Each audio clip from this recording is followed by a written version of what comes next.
తీసుకొస్తున్న క్రమంలో వాళ్ళందరూ కూడా సంగారెడ్డి కోర్టుకు వచ్చిన తర్వాత పోలీస్ కళ్ళు కప్పి ఎప్పుడైతే పిల్లలకు జడ్జి ముందు ప్రవేశపెట్టడం కోసం వాళ్ళ చేతులకున్న బెయిలింగ్ తీసిన సందర్భంలో పోలీసుల కళ్ళు కప్పి 4 దొంగలు పరారు కావడం జరిగింది.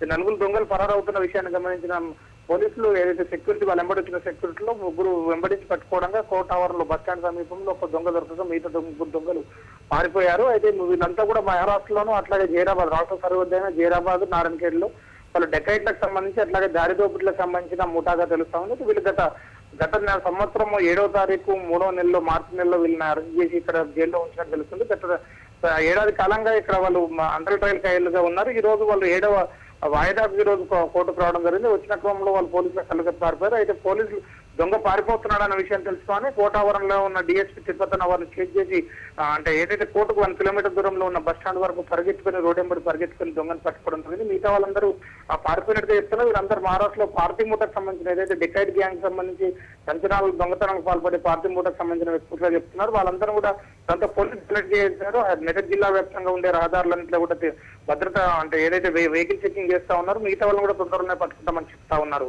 Satish. Okay, thank you Vishnu, thank you for updates.